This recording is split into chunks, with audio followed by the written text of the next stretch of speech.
Oh, buddy, I'm in trouble now.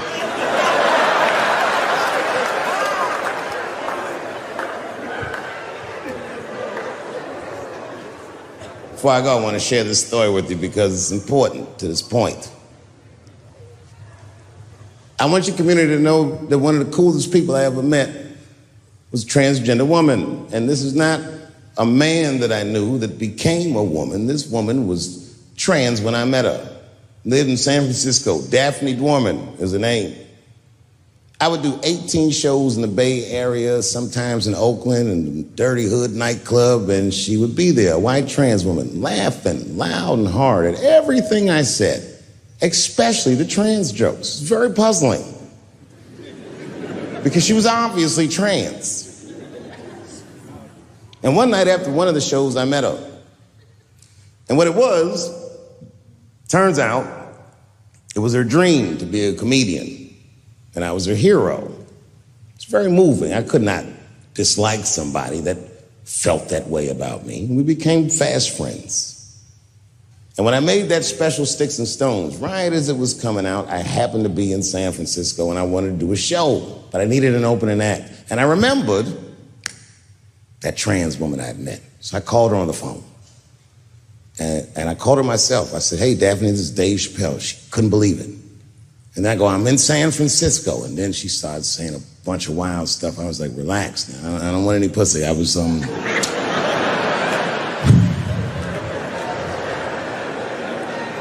was calling because I'm doing a show and I need an opening act. And I was wondering if you'd open the show. And she was like, "Fuck yeah." Now, I didn't know this at the time, but this woman had only done stand-up comedy 8 times in her life. This is little to no experience. And now she's about to open a show for what many call the GOAT.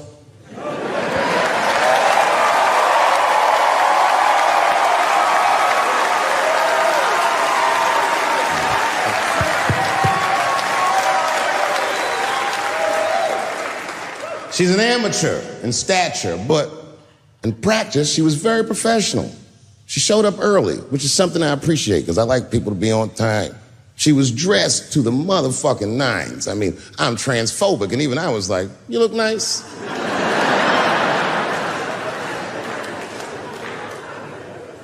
Went up on the stage with all the swag of a professional comedian, grabbed that mic and walked right down the middle and looked at the crowd like a gangster. Man, you should have seen her work. This bitch bombed for 45 minutes straight. And I am not exaggerating, young man. That show was terrible. Stunk. Stunk. And then she brings me on and, you know, I was like a glass of water after a handful of salt. The crowd was happy to see me. I was killing it. But here's what impressed me.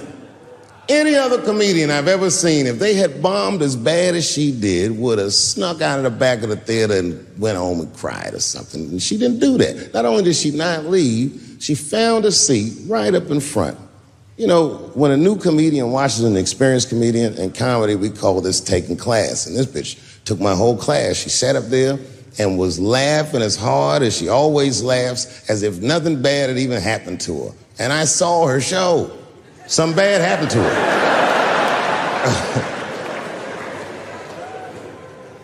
She was drunk. So she starts talking to me while I'm on stage, but the way a person would talk to a television when they were alone. She's talking to me like that. It didn't bother me because I knew her, but the crowd didn't like that shit at all because she sucked. And a guy in the back of the room stood up, and Daphne's hair was dyed blonde at the time, and the guy screamed out, and his energy felt wild as fuck. He said, "Hey, Daphne!" And everybody kind of clamped, like got tense. We didn't know if it was a heckler or an active shooter. And he said, "Does the carpet match the drapes?" Yeah, it was fucked up. The whole crowd kind of groaned because it was so, like, mean. Everybody groaned, except for Daphne. She kind of laughed, which was weird. And she didn't even look all the way back. She said, "Sir, I don't have carpets. I have hardwood floors." Just like that. Just like that. And boy, when she said that shit, it blew the roof off the place. cut through all the tension. With that one joke, she made up for 45 minutes of a stinker of a show. And after that, she could do no wrong. And I kept on rocking. She kept on talking to me.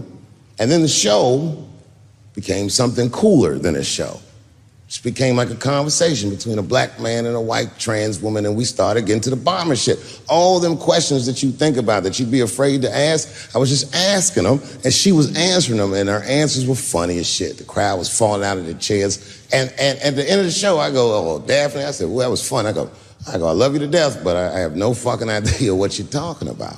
The whole crowd laughed, except for Daphne. Now she looks at me like I'm not her friend anymore. Like I'm something bigger than me, like I'm the whole world and a guy. And she said, I don't need you to understand me. I said, what? She said, I just need you to believe, just like this, she goes, that I'm having a human experience. And when she said it, the whole crowd kind of gasped. And I gave her the Fight Club look. I said, I believe you, bitch. Because she didn't say anything about pronouns. She didn't say anything about me being in trouble. She said, just believe I'm a person and I'm going through it. And oh, I believe you because it takes one to know one.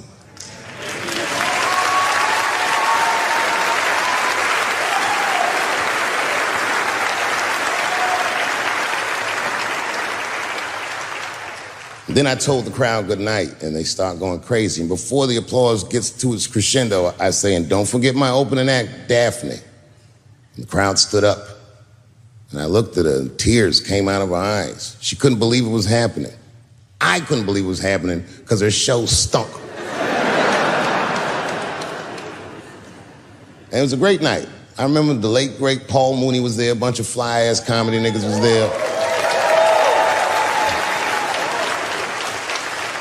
And we all went backstage and was just drinking and talking shit and laughing, and Daphne stole the room. She had everyone cracking up, spinning the yarn, telling us all these crazy stories about shit she be into.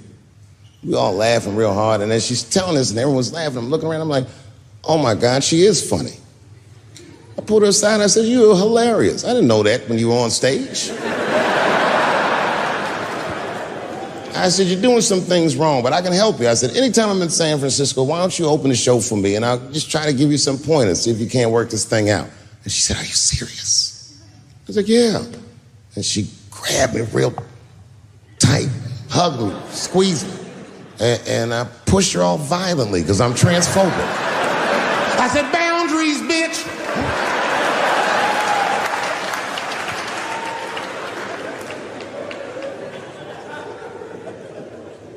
When Sticks and Stones came out, a lot of people in the trans community were furious with me, and apparently they dragged me on Twitter. I don't give a fuck, because Twitter's not a real place.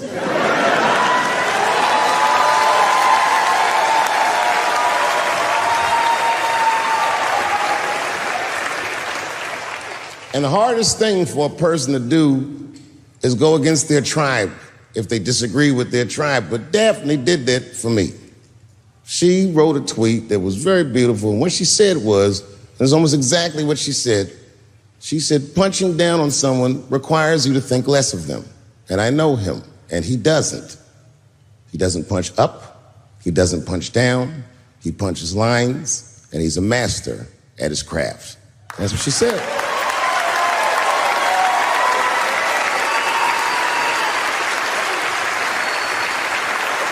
Beautiful tweet. Beautiful friend. It took a lot of heart to defend me like that. And when she did that, the trans community dragged that bitch all over Twitter. For days, they was going in on her, and she was holding her own because she's funny. But 6 days after that wonderful night I described to you, my friend Daphne killed herself. Oh, yeah. It's a true story. My heart was broken. Yeah, it wasn't the jokes. I don't know if it was them dragging her. I don't know what's going on in her life, but I bet dragging her didn't help. I was very angry at them. I was very angry at her. I felt like Daphne lied to me. She always said she identified as a woman, and then one day she goes up to the roof of a building and jumps off and kills herself. Clearly, Only a man would do some gangster shit like that. Hear me out. As hard as it is to hear a joke like that, I'm telling you right now, Daphne would have loved that joke. That's why she was my friend.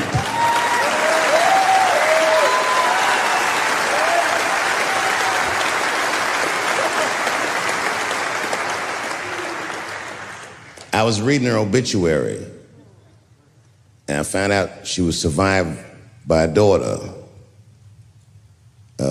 And the moment I found that out, and this is true, Anderson Cooper from CNN texted me. And all he said was very nice. He said, "I'm sorry to hear about your friend." And I texted him right back, "New phone, who this?" He said, "It's Anderson Cooper." I said, "Oh," I said, "Anderson." I go, "Look, I need to find her family." And he texted me right back with all the phone numbers and all this information. I say this to say, if you ever want to know about anything gay, call Anderson Cooper from CNN. This nigga is faster than Google.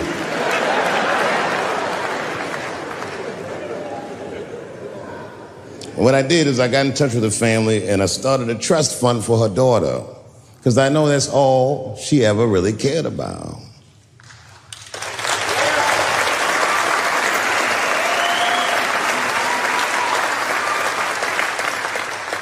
And I don't know what the trans community did for her, but I don't care, because I feel like she wasn't their tribe. She was mine. She was a comedian in her soul.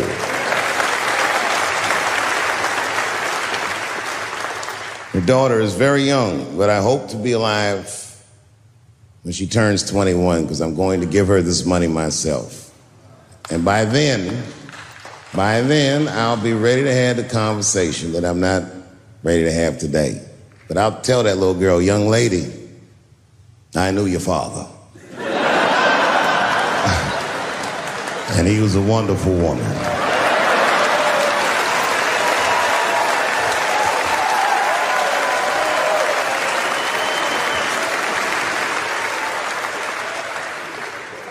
Empathy is not gay. Empathy is not black. Empathy is bisexual.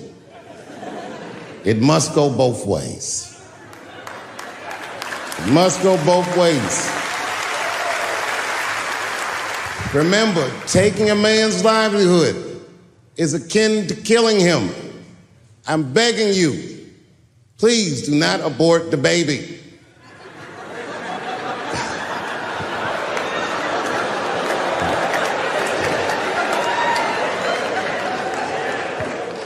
Kevin Hart dreamt his entire life of hosting the Oscars, and when he finally got the job, they just took it. It's not fair. They didn't kill him. Kevin's a strong guy. But I'm sure it broke old Clifford's heart. It's over. LBGTQ, LMNOP, QIZ, it is over. I am not telling another joke about you until we are both sure that we are laughing together. I'm telling you, this is done. I'm done talking about it. All I ask from your community, with all humility, will you please stop punching down on my people? Thank you very much, and good night. I'm really happy for you. I'm gonna let you finish. But Controversy Radio. I had one of the best videos of all time. One of the best videos of all time. Hi guys, thank you so much for joining us for this video. I'm your girl Salisha from Controversy Radio. Unfortunately though, Jesse couldn't make it for this video, so... I'm right here. Pipe down over there. Anyway guys, back to the video. If you liked it, please be sure to like and subscribe. And if you're one of those who didn't like it so much, well, you should like it and subscribe anyway, because there'll be a lot more for you not to like. Thanks for watching. Peace.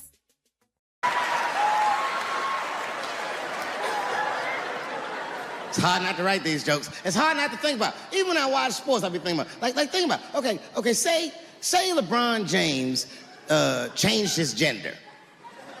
You know what I mean? Okay, can he stay in the NBA, or, because he's a woman, does he have to go to the WNBA, where he will score 840 points a game?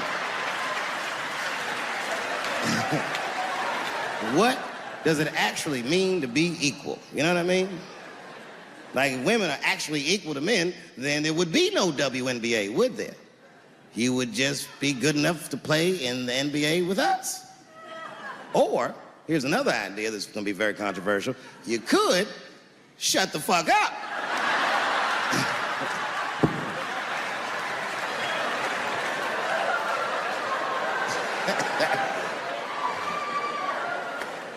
I'm sorry, ladies, I got a fucking Me Too headache. Y'all is killing me right now. It's really fucking tough to watch what's going on. You know, ladies, I said it in my last special, and I got in a lot of trouble for this. I told you were right. But the way you're going about it is not going to work. But I'm biased. I said it. Louis C.K. was a very good friend of mine before he died in that terrible masturbation accident. And it was his room. You read the story. He was masturbating in his own room. That's where you're supposed to masturbate. And then he said, hey, everybody, I'm gonna pull my dick out. Nobody ran for the door or nothing like that. They all just kind of hung out like, I wonder if this guy's serious. And he came on his own stomach. There it is.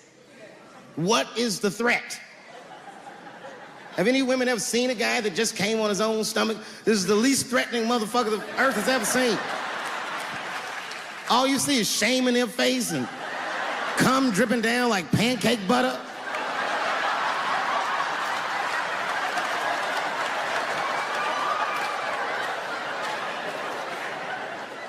He didn't do anything that you can call the police for. I dare to try. Call the police on him. Hello, police? Yes, I am on the other line with comedian Louis C.K., and I think that he is masturbating while I'm on the phone. You know what the police are gonna say in Atlanta? Well, what are you guys talking about?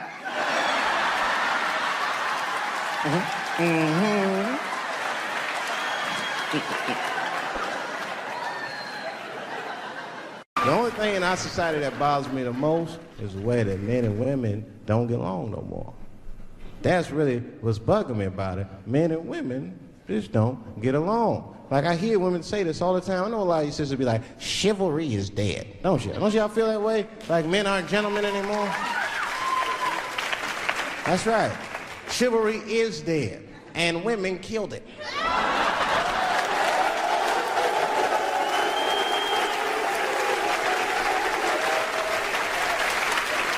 There's a fundamental difference in the way we're gonna see things. We're not gonna see eye to eye on this issue.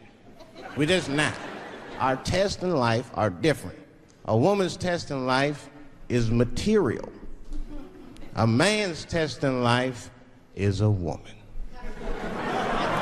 Now, by test, I mean that those are the things that we desire. Men have nice cars. Not because they like nice cars, because they know women like nice cars.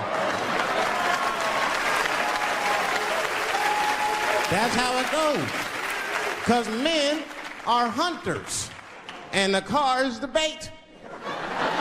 And the woman comes and says, ooh, nice Porsche. Gotcha, bitch. That's how it is. That's true. Come on now, you go to a woman's house, her house be comfortable as shit. Women love comfortable surroundings, so men get comfortable surroundings. But let me tell you something. If a man could fuck a woman in a cardboard box, he wouldn't buy a house.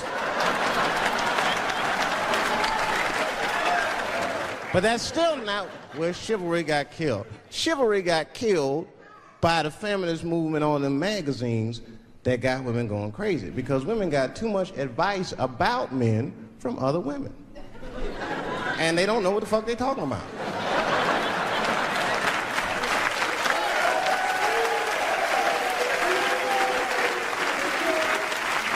And it's true. I see this shit in the magazines. I don't read them, but I be seeing the cover. I be in the grocery store, fellas, you look at one of the magazines like, what is this? And they say on the cover, 100 Ways to Please Your Man by some lady. Get out of here, man. Come on. Ain't no 100 ways. That list is 4 things long. Just suck his dick, play with his balls, and then fix him a sandwich and don't talk so much. And everything happens.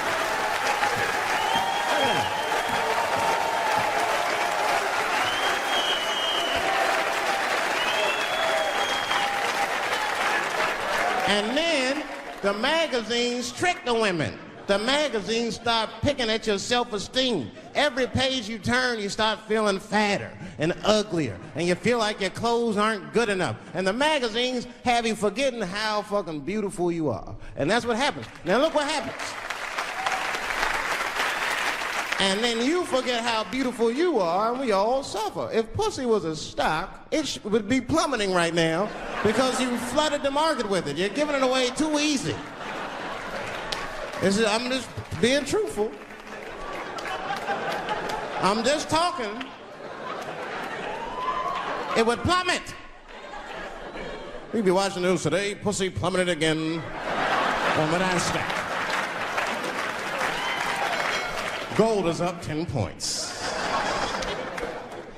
They ruined this nigga's life, and now he's coming back playing comedy clubs, and they acting like if he's able to do that, that's gonna hurt women. What the fuck is your agenda, ladies? Is sexism dead? No. In fact, the opposite happened. I said it was gonna get worse, and they said I was tone deaf. But 8 states, including your state, have passed the most stringent anti-abortion laws this nation has seen since Roe v. Wade.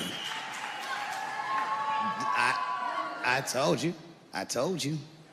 I'll be real with you, and I know nobody gives a fuck what I think anyway. I'm not for abortion. Oh, shut up, nigga.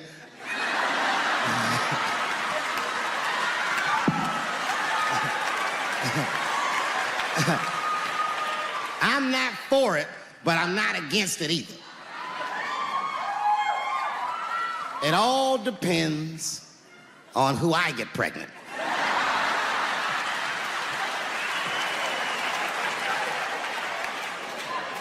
I don't care, I'll tell you right now, I don't care what your religious beliefs are or anything. If you have a dick, you need to shut the fuck up on this one. Seriously.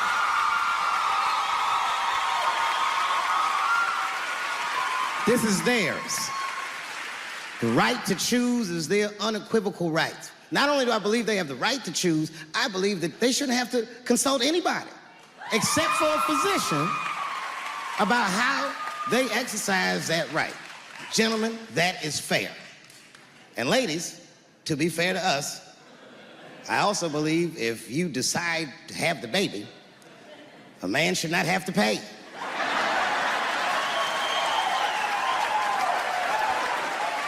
That's fair. If you can kill this motherfucker, I can at least abandon him.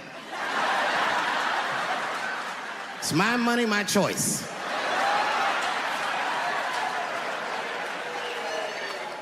And if I'm wrong, then perhaps we're wrong. Just figure that shit out for yourselves.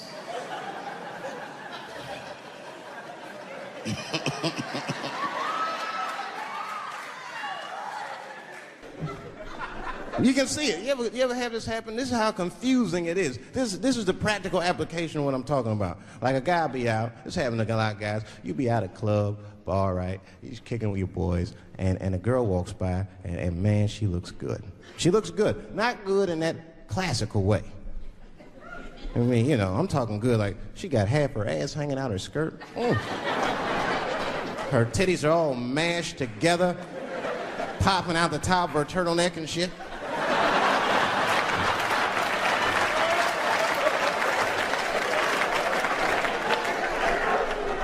And you with your buddies, right? You with your buddies, you got a couple drinks in you, and you see a girl like this, you might try to talk to her. This might not come out right. I don't know what you say, but damn, look at them titties! Right? The girl gets mad at you. Oh, wait a minute. Just because I'm dressed this way does not make me a whore. Which is true. Gentlemen, that is true. Just because they dress a certain way doesn't mean they are a certain way. Don't ever forget it. But ladies, you must understand that that is fucking confusing. Just is. Now that would be like me, Dave Chappelle the comedian, walking around the streets in a cop uniform. Somebody might run up on me. Oh, Thank God. Officer, help us. Come on, they're over here. Help us. I'm like, oh, just because I'm dressed this way does not make me a police officer. You understand what I'm saying? It's like, all right, lady, fine. Fine. You are not a whore.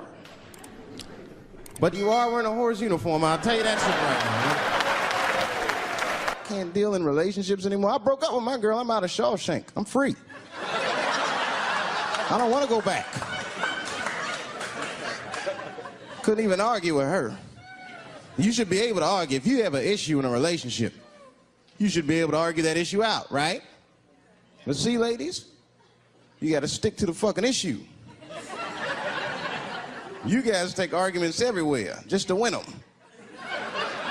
That's why nothing ever gets done. You be arguing about the dishes, baby. Baby, could you wash your dish at least before you put it in the sink? Premature ejaculator? Damn it. You know, why you gotta bring that up? I don't even believe in that. I don't. If I come, man, it was right on time. That's the way I see it. And as far as I'm concerned, I can't come fast enough. You know, I'm sick of being vilified all the time. David, how could you? How could you come? I was fucking. What were you trying to do, huh? Come. Well, I beat you. You gotta work on your time, baby. I'm down to 1:20. Get mad at me because I have different goals in sex. I'm a speed fucker. Just trying to hit my best time. It's like the Olympics. And now for the dismount.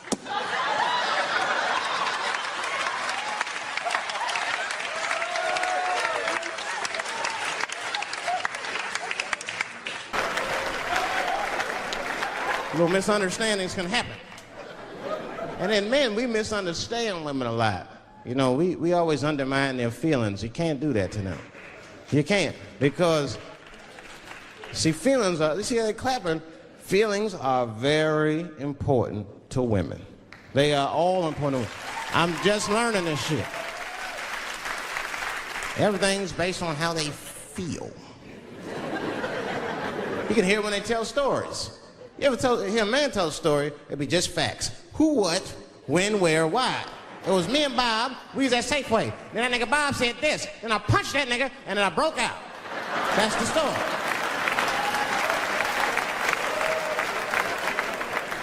That's the story. Women tell stories, all these feelings. Well, first of all, you have to understand, I was on my period, and I just talked to my mother, so I was feeling like, God damn, there's so many feelings. What the fuck happened? Get to it. But I gotta talk about them. Gotta talk about them. That's how they always get me. I'll be sitting there, watching TV, chilling and shit. My old lady come up to me. David, we need to talk. Fuck! I don't say that out loud. That's how I feel inside. Because I know every time we need to talk about some shit that I gotta do. We don't ever have to talk about anything she needs to do.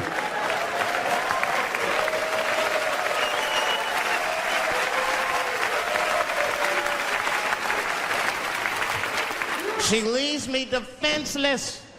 I have to do what I have to do. David, we need to talk. Nah. Don't do that to me, David. This is serious. Stop talking in that voice. No, see. I gotta do this, see. Ah,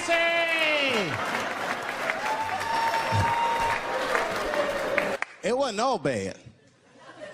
It's never all bad. You won't stay if it's all bad. Well, that's not true, but I wouldn't. We had fun. We used to watch porn together. That's how cool she was. It seems nasty, but it's fun. We learned about each other. She learned about me. One time we was watching porn. I'll never forget this time. The first scene in this movie was hardcore. 2 guys, 1 girl going at it. I fast forwarded right through that. I did. It was too much for my senses.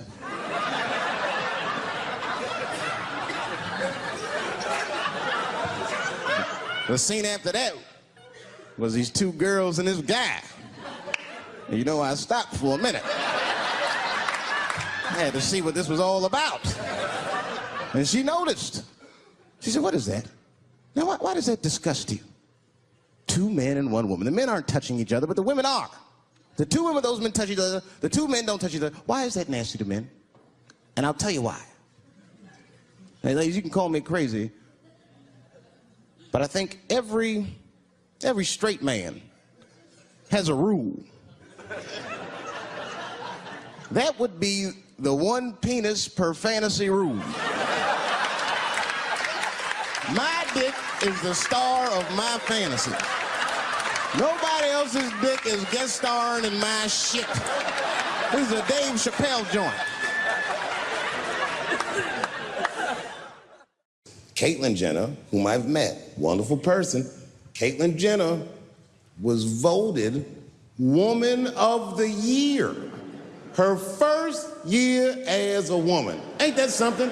Beat every bitch in Detroit, she's better than all of you. Never even had a period. Ain't that something? Oh, I'd be mad as shit if I was a woman. I'd be mad if I was me. If I was in a BET Awards sitting there and they're like, and the winner for Nigger of the Year, Eminem, my man. I complain, but I'm happy I'm with somebody. I don't want to be single. I don't like that. Sometimes you go to them single clubs, you see too much. I was on the road, one club, and I seen a thing they call a thong contest.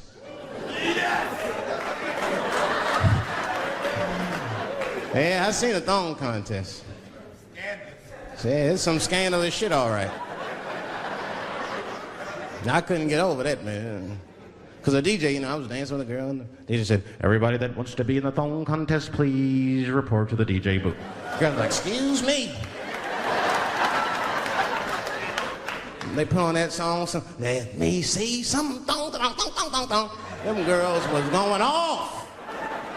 Some of them pulled their pants down, some of them pulled their skirts up, all of them just shaking their butt. Some of them didn't even have underwear on, they was just fucking shaking their butt.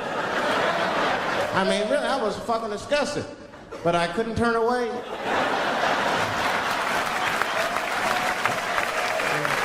But no, please, for the squeamish, just plug your ears. All right, one of the girls, you get so into it, there's no cops around, right? But she actually, I'm sorry to tell y'all this, she spreads her butt cheeks open. She spreads her butt cheeks open in the middle of a crowded disco, right? I was disgusted because I was like 10 yards away from her. I was like, oh my God.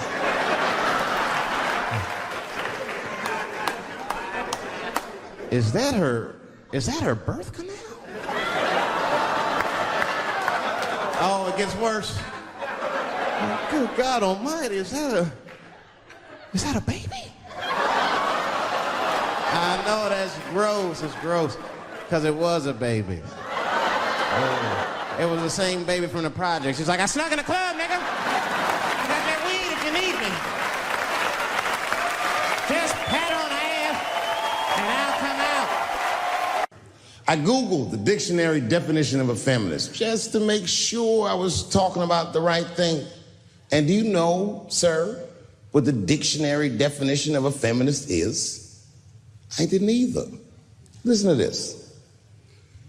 Webster's defines a feminist as a human being, not a woman, a human being that believes in equal rights for women.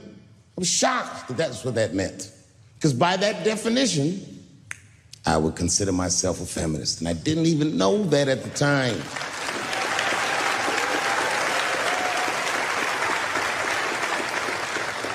All these years, I thought it meant frumpy dyke.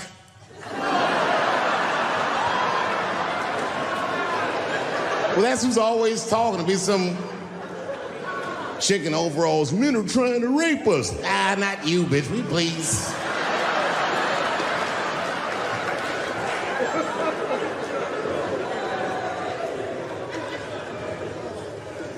I know. Look, listen. I support the feminist movement. I do, in my own ways. When you guys did the Women's March, I tried to go and support you. And none of my friends would go with me. I asked all the fellas, none of them wanted to go. I tried everything. Come on, y'all, it's gonna be bitches there. They was like, nope. So what I did is I called my friend Ange. Ange is a black woman who's a comedy writer, and she's dope. Matter of fact, she's the only woman that I know personally that pays her ex-husband alimony. And she sounds just like a man when she does it. Fuck that broke motherfucker and all that. She says all that shit. So I hit Ange up. And I hit her on the text. And all I did, I texted her. I said, Ange, are you going to the Women's March? And she texted me back, and this is real text. She said, I hope those white bitches get tear gassed.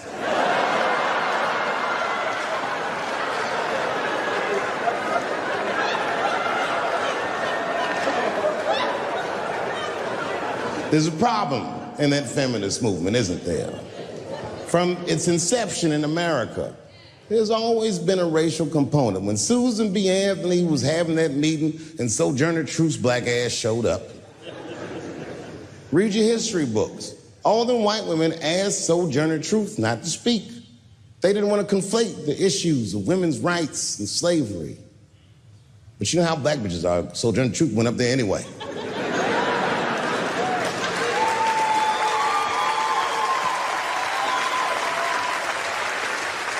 She did a famous speech. She said, ain't I a woman? Ain't I a woman? That's right. And listen. I supported the Me Too movement, but the whole time, I thought that the way they handled that was stupid.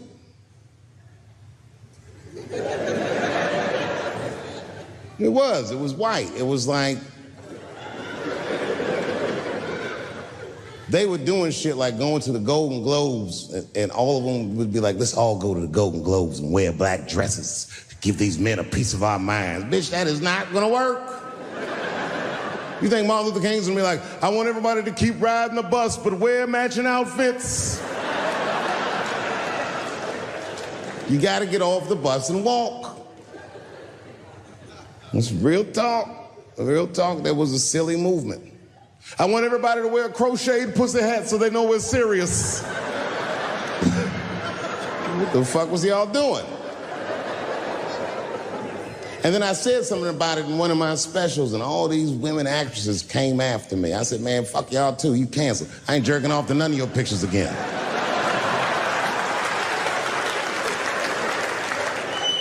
They were like, who is he to tell us anything? I'll tell you exactly who I am. I'm the one that got off the bus and left $50 million on the bus and walked.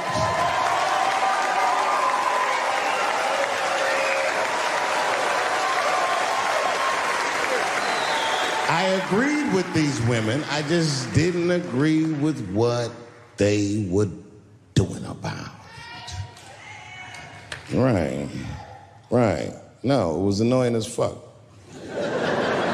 Because if these women were serious, you know what they would have done? They all would have fired their agents. And they would have went to the mailroom of one of these big agencies and found a woman that was busting her hump in there and said, if you want to talk to us, then you have to talk to her. And if they did that, then she would be big and they would be big and nobody would get fed to Harvey Weinstein. But did they do that? No. Was that their idea? No. Surprisingly, it was mine. And what I think the feminist movement needs to be very successful is a male leader.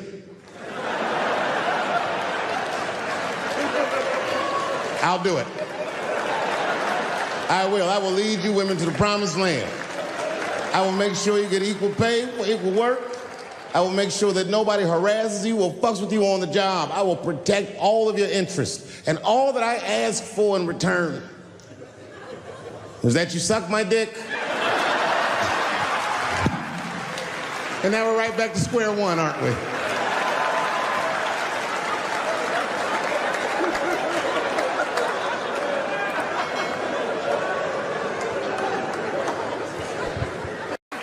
And they all looked at me. They could tell who I was voting for just as easily as I could tell who they were voting for. But do you guys know what we all had in common? Not one of us, not a single one of us, looked like we felt good about what we had to do in that booth. We were just doing our goddamn duty. Yes, I voted for Hillary Clinton. Of course I did. I voted for her because I liked what she said vastly better than I liked what he said. But to be honest with you, at that point, that shit was like watching Darth Vader do the I Have a Dream speech. That bitch is mean as hell. She'd already Karate Kid swept Bernie Sanders' legs from underneath him. Boy, it was hard voting for that shit. But it was the lesser of the evils. I know you were a Clinton supporter, Miss. I am sorry for her. But it didn't feel as good as it should have. She was going to be our first woman president. They were going to make coins out of this bitch.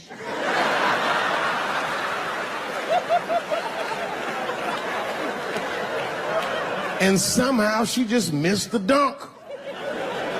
Of course she should have beat him. Of course she should have beat him. You know what voting for her felt like? It was bittersweet. It felt like I was lucky enough to eat Halle Berry's pussy.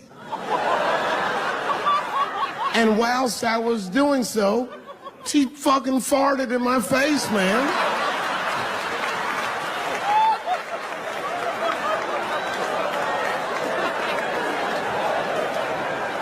Now you understand, I'd still do it.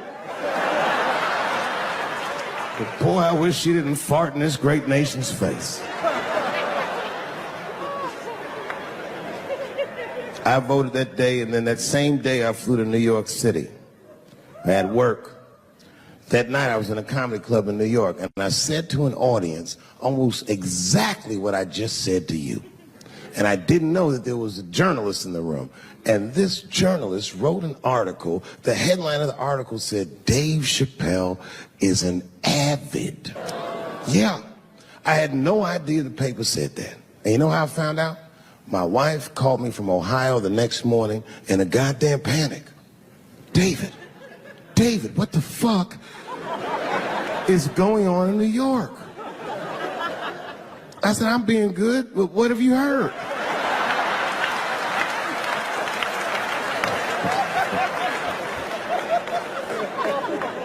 And my wife said, the paper is saying that you're a Donald Trump supporter. I was like, whew.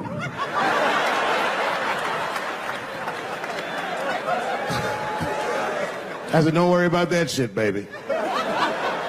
Nobody in their right mind would believe that. And she said, no, David, people believe it. And then she started reading the comments to me. Oh, they were terrible. All these black people call me all kinds of Uncle Toms and shit. I should tell you, buddy, this is a very serious allegation from one black to another. I was incensed. Uncle Tom? How am I Uncle Tom, nigga? You the one that reads the Observer? Anyway, all this shit goes down around, and now Trump is the president, and I'm hosting Saturday Night Live.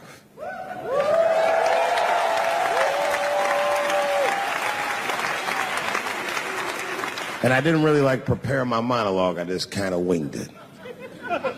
And at the end of the monologue, I don't even remember what I said. I said something like, fuck it, we're historically disenfranchised, and we're going to give him, something about we're going to give him a chance if he gives us a chance. I don't know what I said, but whatever I said, I really wish I didn't say that shit.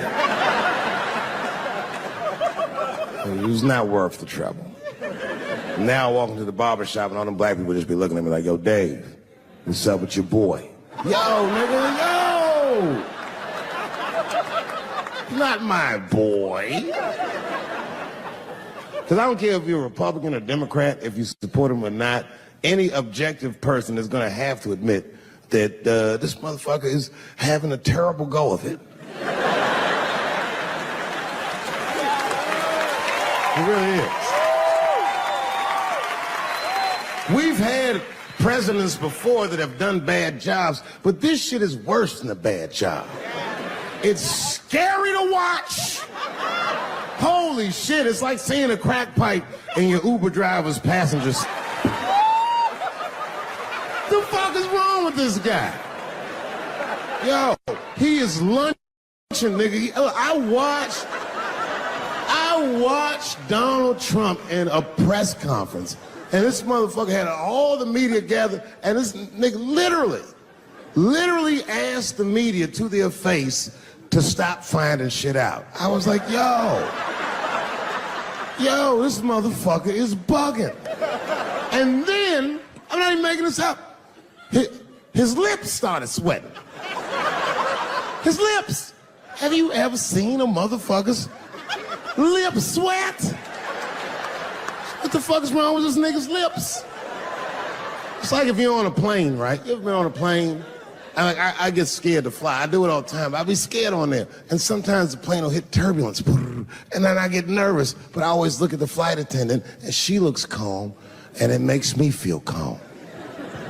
But if that bitch's lips were sweating, it's terrifying. Like, yo, nigga, why are your lips sweating? What do you know? And then, I'm not even making this shit up. This motherfucker grabbed the podium, he goes, you don't know how scary the things I read in my briefings are. What's that, bro? That's bad leadership. Even as a parent, you think I'm gonna sit my kids there? Hey, little man, come here real quick. I just wanna holler at you for a second. Yo, I'm 3 months behind on the rent, nigga, and I am worried. Very worried. Go to school and have a productive day, nigga. I was just thinking out loud, getting some shit off my chest. Like, what the fuck are you doing, bro? This is bad, man. Jesus Christ.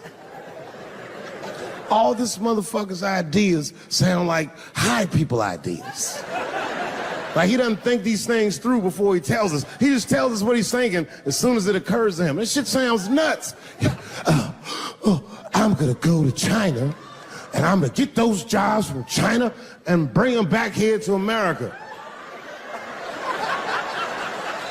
For what, nigga? So iPhones can be $9,000?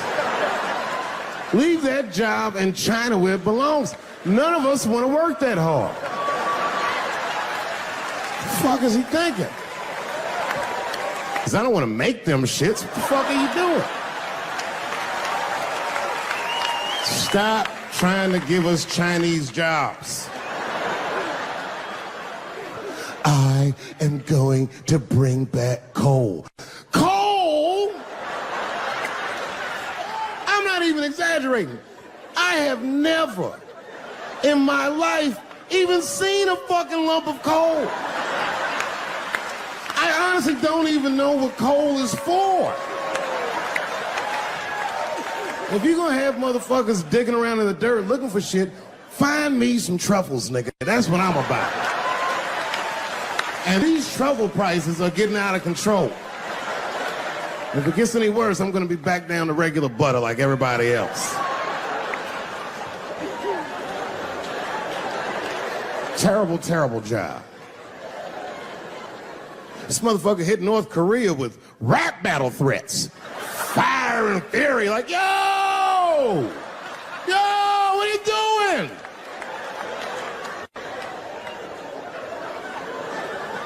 It's fucking Korea, man. Kim Jong-un is a scary motherfucker. He might be as crazy as Trump. Some scary shit. And if you one of them naive motherfuckers that thinks that a war with Korea is gonna be easy, then you don't play Call of Duty at 3 a.m. like I do. Because that's when the Koreans play. Fucking 8-year-old Korean kid took out my whole goddamn platoon last night.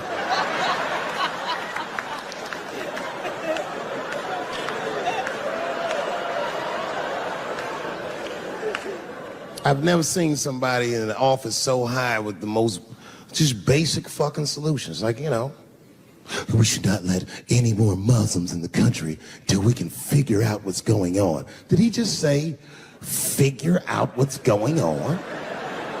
Who doesn't know how to do basic math? Let's count it out, okay? There's been 17 mass shootings in the United States.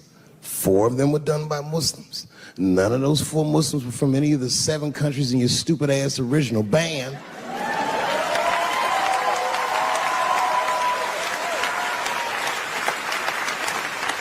And since he brought it up, the other 13 shootings were done by the Tiki Torch Whites. These are facts. And you don't see me trying to ban white people from the show to keep it's a fucking terrible idea because it's mean and it's racist. And most importantly, it would be catastrophic to my bottom line. If there were no white people here tonight, I might leave this bitch with $1,800. This man needs to realize that we all need each other. And that's why we will never, ever be able to beat China. Because everybody in America is racist, and everybody in China is Chinese. This motherfucker called it all wrong. And don't believe the media either, because as all this shit is happening, the media is trying to make us believe that the extremities amongst us are the norms. We can disagree, that's fine. And most of us are keeping a cool head about this shit. You know what I mean? Americans generally respect one another's beliefs, even if they don't share those beliefs. I know I do. I respect everybody's beliefs except Amish people. Because they are the only ones that I can say clearly their God is wrong. The speed limit is 75 miles an hour in Ohio, and 1 lane of traffic is buggy. Nigga, your God is ridiculous. All the Amish people around my way know me too. Not from television, obviously. They know me from the streets. Because when I see them horse and buggies, I'll pull the Porsche over and talk to them. Ezekiel, are you sure that God doesn't want you to have any of this technology or this energy? Huh? Huh? I can't hear you, nigga. Let me turn this air conditioner off. What did you say? And them niggas be like, get away from me, ye. Ye tried to tempt me like the devil. Devil? Nah, bro, I'm trying to put you on to the game, Zeke. It's a big world out here, nigga. I just went 25 miles in 30 minutes. That's a day's journey for you. You don't even know what the weather's gonna be tomorrow, do you? I do. You don't even know that there's a valuable Pokemon right on your... I drive away. Huh? Oh, my vape pen? You want to hit my vape pen? Oh, sorry, nigga. I'm trying not to get herpes. My bad. I've been playing cat and mouse with herpes for 30 years now, but every night I go to the club, I'll be like, not tonight, herpes. No disrespect, I'm not saying you have herpes, I'm just saying 1 out of 5 people do. So let's just all be careful around this motherfucker and make sure that we leave with the lips we came with.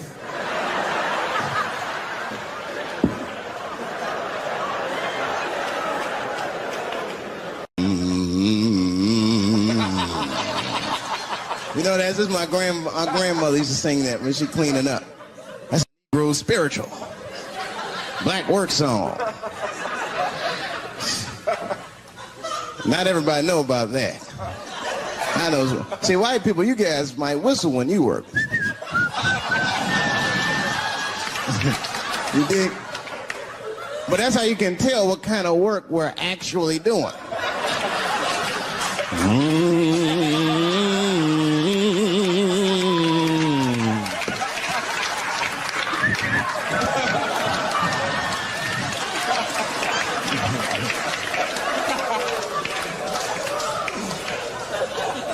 I study that kind of I do. Anything that has to do with race. I read a little here, see a little there. And I travel. That's always good.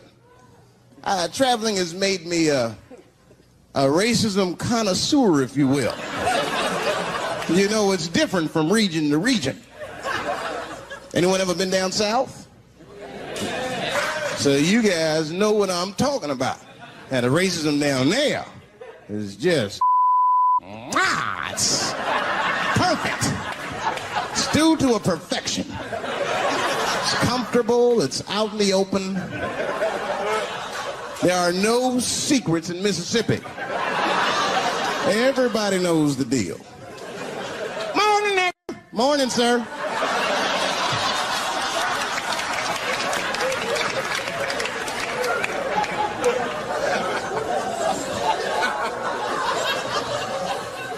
Not up here. You hit the big cities, man. It's different. It's always a secret. And we should do like them. We should keep our shit out in the open, then a little. I mean, with limits. Yeah. You don't want to say whatever comes to your mind. That might be a little much. White dude be walking down the street minding his business, and the brother walk up to him. Hello, you white oppressor, you slave master rapist of Africa. Why, hello, my big lip spear chucking friend. Touche, honky. So, Whitey, what did you do today, huh? Oppress a new land and make the people there Christians against their will?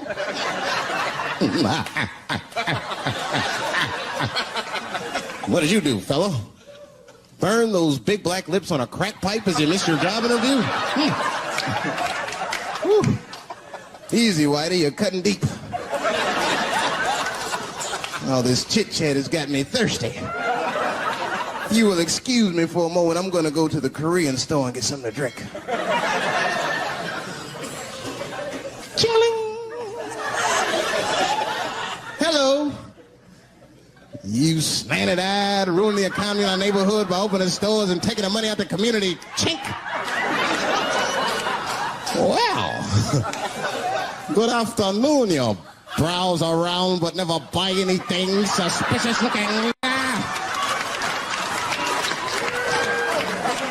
After a while, that might be too much.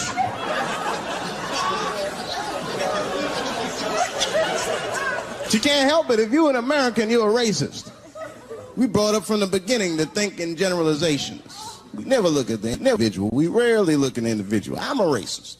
I know I'm a racist. You know how I know? The other day I caught myself being racist against myself. There's so much going on, I got mixed up. Forgot whose team I was on.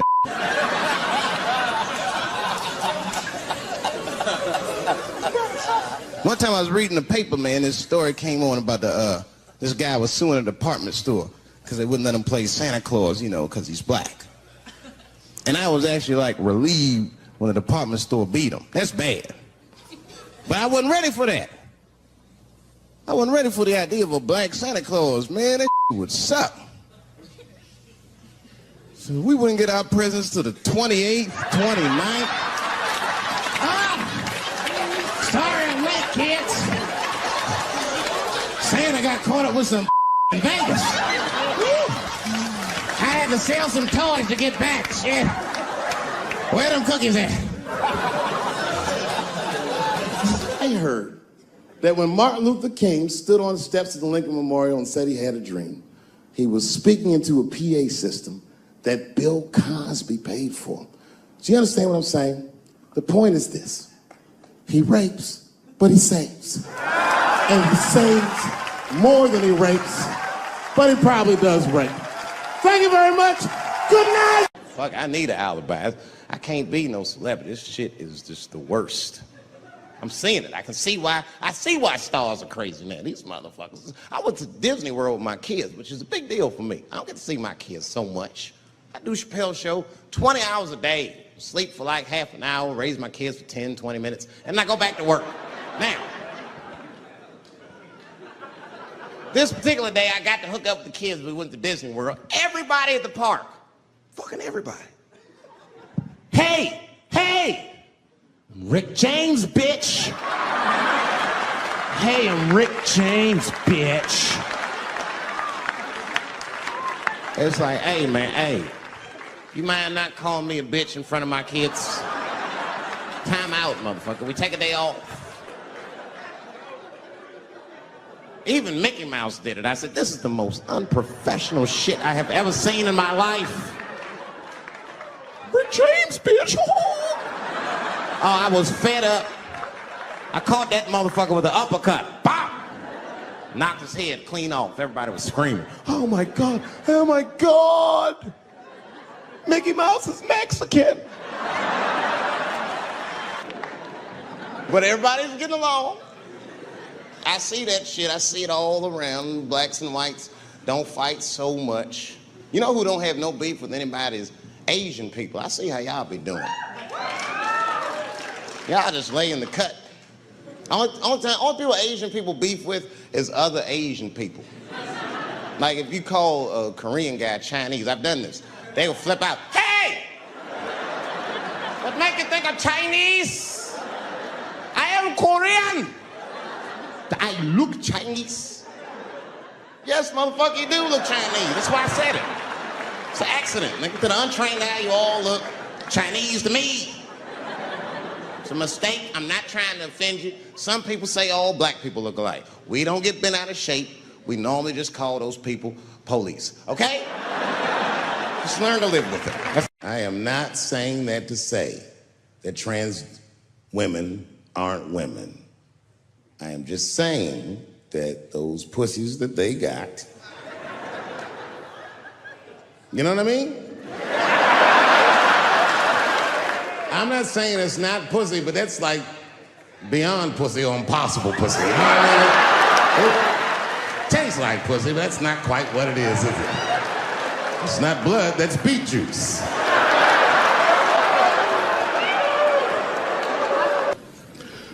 I started doing stand-up comedy when I was 14. I'll never forget the first time I was on stage. The guy that introduced me was a guy named J.T. Newton. I'm 47. I can close my eyes and remember the introduction like it was yesterday. It went like this. Ladies and gentlemen, this next young man coming to the stage is starting his comedy career tonight. Who knows? We may be witnessing the birth of a star. Please welcome Dave Chappelle.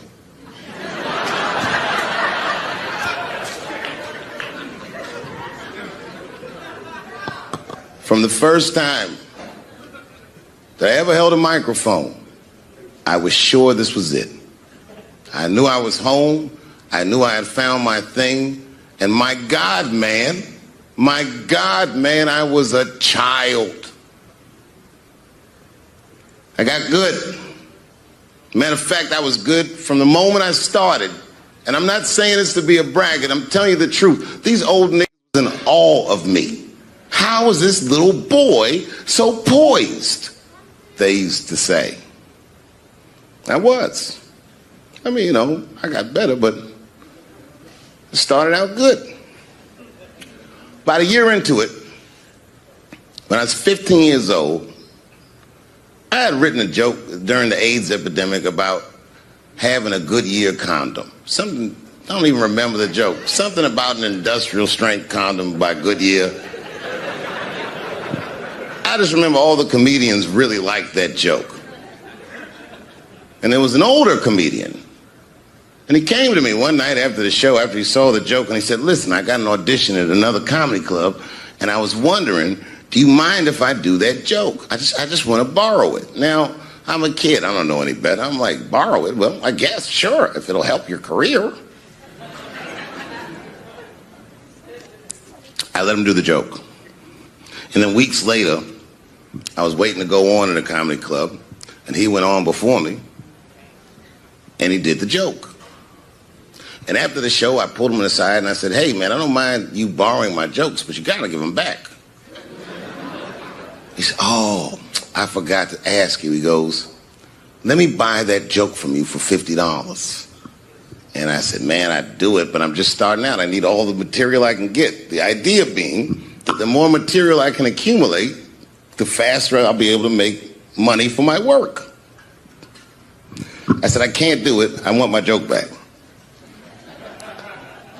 I'll never forget this. Remember, I was a 15-year-old child. This guy was a grown-ass man.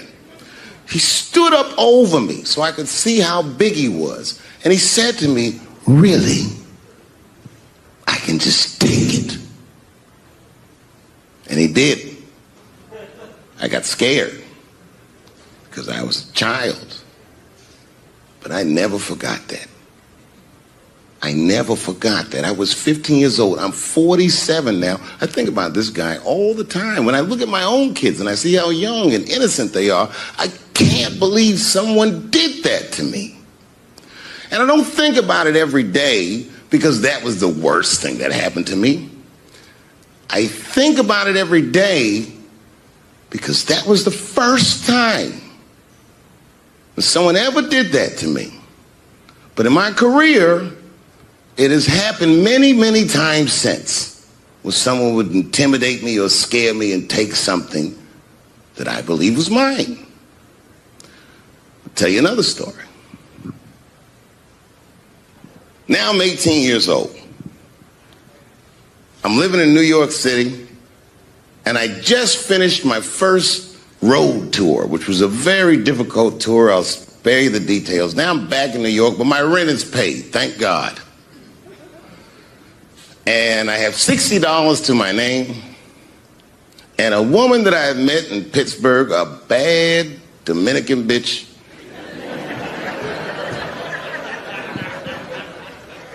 was coming to New York. She was going to spend the weekend with me. I couldn't wait for her to get there. She was coming that evening. But remember, I only had $60 for a whole weekend to entertain a bad bitch. Now I'm walking through Greenwich Village, and I see something I've never seen before. 3-card Monte. You know what that is? Yeah, the guy had the whole thing. The table was set up, and he had the 3 cards, and the crowd was hooting and hollering, and he was like, find the red card, find the red card, and people were playing. Sometimes they win, sometimes they lose, but it was really exciting, and I'm standing there watching it, and I noticed while I'm watching them play this game that the red card, the one you're trying to find, had just a little bend on the corner. And I'm watching it, and I'm like, yo, this guy doesn't seem to know that red card is bent. I'm going to beat this motherfucker. And I walked up to the table, and I said, let me play a hand. And I put my last $60 on that table, and he starts to shuffle and find the red card, find the red card. And I kept watching that bent card go around the table, make sure I kept my eyes on that bent card. And when he stopped shuffling, and he said, find the red card, I pointed to it with confidence. Here it is right here. And he flipped it over, and it was black. And he took my money. I couldn't fucking believe that. How did this nigga do that? Was that magic or sorcery? I was confused. So you know what I did? I sat there and I watched him for a real long time play the game. And I realized that all those people who was doing all that hooting and hollering and betting, my God, they were his friends. They were in on the whole thing. I felt so wronged. I felt so stupid. And then the next sucker came up to the table and was about to put his money down. And I said, fuck that, man. Don't put your money there. All these niggas in on it. It's a trick. And when I said that, the guy that was dealing, and this motherfucker was huge, snatched me up by my collar. Feel how strong he was when he grabbed me. I was a skinny little guy. And he was gonna maul me.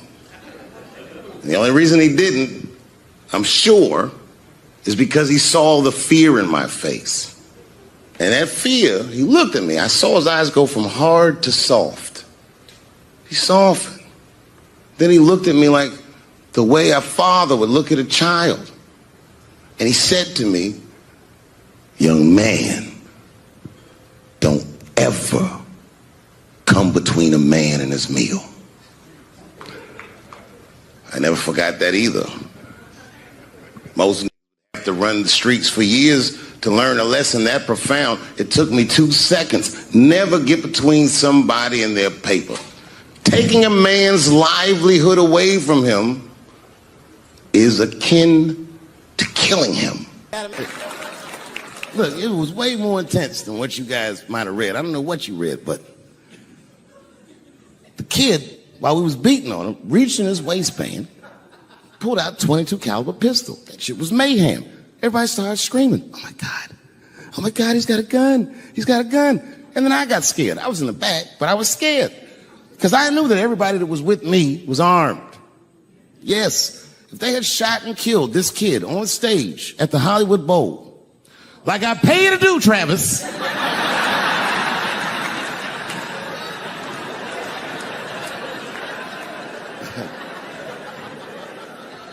But Travis G'd up. Travis wrestled the gun out of the kid's hand, and then he took it like this and tried to chamber the round, and he couldn't. So he pulled the trigger, and it wasn't a gun. A knife blade popped out of the front. I guess this kid was going to stab me. Some scary shit. So the next night, even though I didn't have a show, I said, I got to get right back on stage. And I went and did a show. And someone in the audience screamed out, Dave, what happened with the attack? And I didn't know there was journalists in the room. All I said was that this a knife that identified as a gun. I got 6 more weeks of bad press for that joke. I didn't even do nothing to this nigga. That's not right. That was not right. And then the New York Post went to the jail and interviewed my attacker like he was some kind of hero. And I read that interview. It turns out the entire attack was my fault. Yes, I triggered him. I didn't mean to. I had done jokes about the homeless. It turns out this young man was homeless. And I mean, there's no way I could have known this. But I will say, for a homeless guy, this nigga had incredible seats.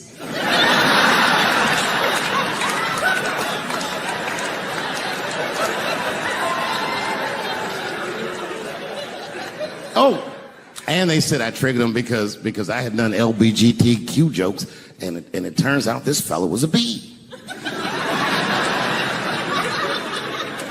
That was the headline in the article. It said, Dave Chappelle's alleged attacker is bisexual. I said, alleged attacker? This motherfucker definitely attacked me. I'll show you the tape. He's allegedly bisexual. I'm going to need to see him suck somebody's dick before I believe the rest of this article.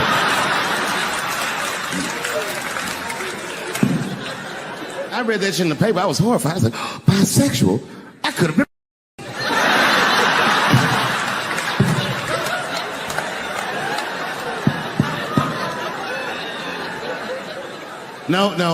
No, you know what though? It's not funny because after all that madness ensued, I went to the hotel room. I was by myself and I opened the door and my wife was in there alone. She was sobbing, like sobbing. I said, oh my God, what's wrong with you, bitch? Did you get attacked too?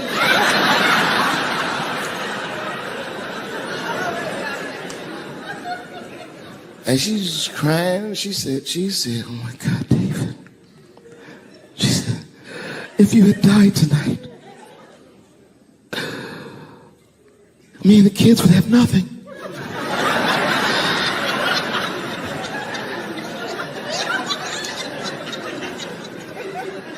Then I knew it was serious. So I sat down on the bed next to her. And I reached in my pocket, I pulled some keys out that she'd never seen before. She said, what are those keys? And I gently placed them in her hands. I said, sweetheart, those are the keys to my safe deposit box. God forbid anything ever happen to me. But if it does, don't even worry about it. You and the kids have everything you need in that box. I've already taken care of it. And she was looking at them keys, and I could see her mind realize what we were actually talking about. And then she just started crying harder. And to be honest with you, that made me cry a little bit too. And we hugged each other real tight.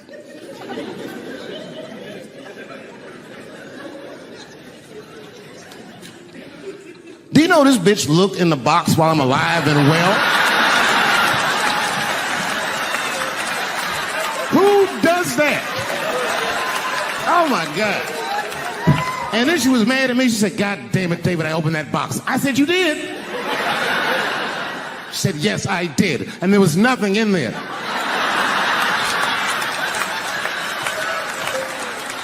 I said, nothing? Oh. She said, nothing except your stupid joke book. I said, whoosh. I said, well, sweetie, look. If you tell those jokes exactly how they're written, you and the kids should be fine. They're really good jokes.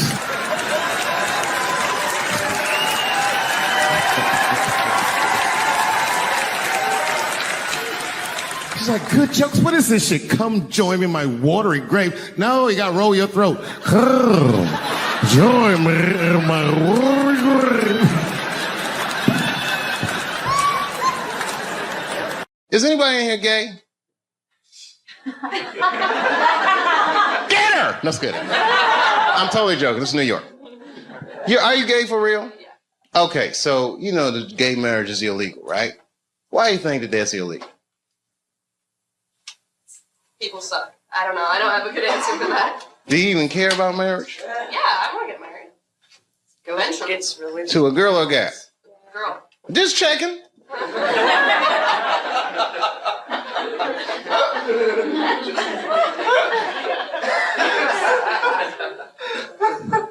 Why do you think it's illegal?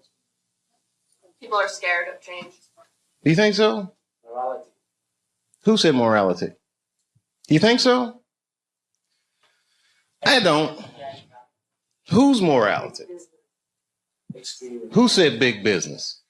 She knows what's going on. Huh? Hmm? Yeah? Even gays can get married. You're going to wake up to the reality of problems of marriage just like everybody else. And that's all good and well. You see, here's the thing. No matter what your morality is, it's still a secular society. So even if gay marriage is against my own personal beliefs, I can't necessarily believe a government that would say we don't want to do that for moral purposes. Not while you fucking bombing Iraq like that, or sending motherfuckers to Afghanistan like that. I mean, you can't be hitting me with all this dubious ass morality.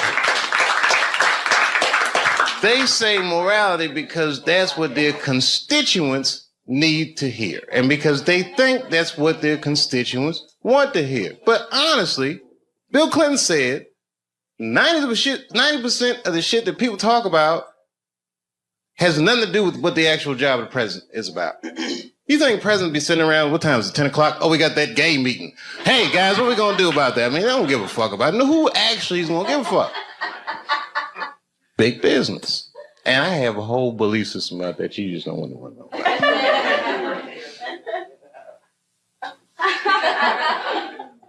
I'll tell you part of it.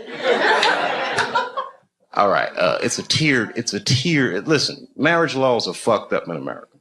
I don't think that the government should have that much say in actually how people devise a marriage, because a marriage, right, devoid of any kind of religious belief or emotion like love is a business contract, period and simple. And tons of people in Washington or legislative bodies, even guys like Elliot Spitzer that have wives or fuck prostitutes, live in loveless marriages. And they have these shits arranged because they're in such a high social stratosphere that they have to keep up a certain appearance. So why are they imprisoned by their own marriage? This is a form of economic slavery. And if you look at the way this shit happens, corporations were made legal in the United States by the 14th Amendment, right? Or 15th Amendment, which freed the slaves. And then under those rights, people said, we want the same rights as those motherfuckers as collective individuals, right? And if you're a collective individual and two collective individuals want to do business with one another, one's masculine, one is feminine, so they define a marriage institution between man and woman. But what if corporations is gay? I'm just saying. What if Aunt Jemima doesn't want to be with Uncle Ben? What if Aunt Jemima wants to do business with Sarah Lee? Well, wait a minute. What if Uncle Ben wants to do business with Mr. Clean? That's all I'm saying.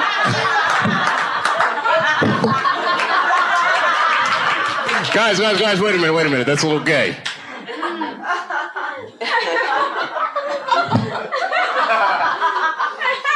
I'm sorry, I thought that was funny. What if Aunt Jemima? I don't think that's what Mr. Clean was.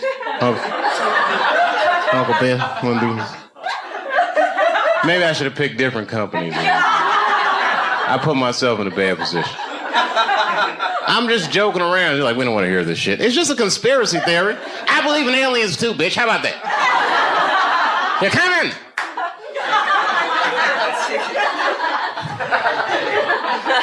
Gay aliens, they're here.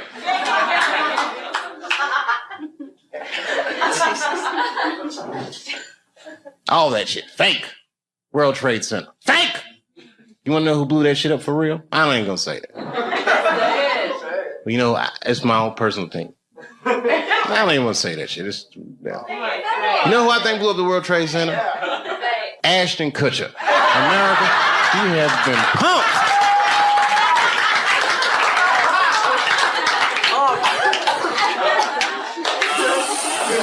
Fake.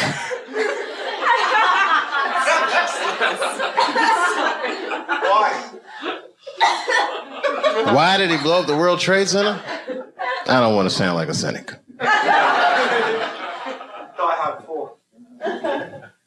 Shit was crazy. I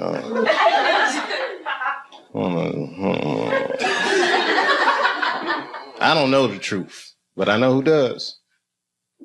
Strippers. They know everything. Does anyone have a cigarette? Yeah. Sure. Good on you, mate. I wish I had it. Your accents are so nice. Huh? And I do listen to BBC News. We all listen to the BBC. You're all listening to the BBC. That's what they say all the time. GMT. Oh, every time you say what time it is, it goes GMT. What does that mean? Whose mountain? Greenwich? Oh. It's the center. Oh, okay. Meantime. Greenwich Mean Time. Is that where the phrase mean time comes from? Yeah, baby. Wow, you can tell that your country conquered a lot of shit, man. Greenwich Mean Time. I learn shit every day.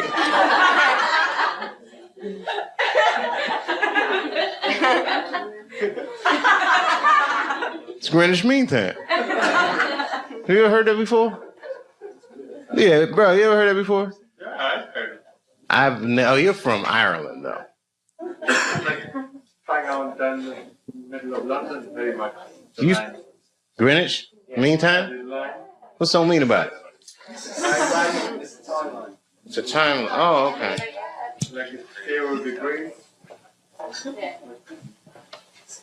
Okay. You ever seen a guy's mind stretch? I might buy for it. Like in the 24 hours, like 0, like, you know. Oh, I don't do that 24-hour clock shit. I hate that shit. It's 1500 o'clock. 1500. Here, right? Like to take life easy. Got the blocks. No, I don't like that shit. That's when it's good to have them strippers around. Strippers are like the Google of the streets.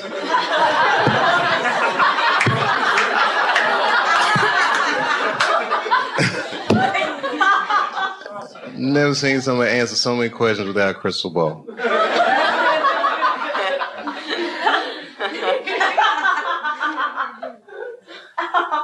It's true. It's amazing. Skill sets. Girls be here. I'm an accountant. No. I'm a dog trainer. Every goddamn thing. It's amazing. All right, it was something hilarious though. All this shit is depressing. Ashton Kutcher didn't blow up those buildings, by the way. I don't want you to think. I'm not gonna put that on him. Huh? If he did, who was he pumping? American people. American person is one of the most lied to people in the world. That's our whole game with America. Because freedom is not a privilege, my friend. It is a fucking burden. Because a free person has to make choices all the time. And you can't make a good choice unless you have the information. And in America, it's not like China. You know in China when they had the earthquakes, you know what the headline was in the newspaper? What earthquake? They don't tell those people shit.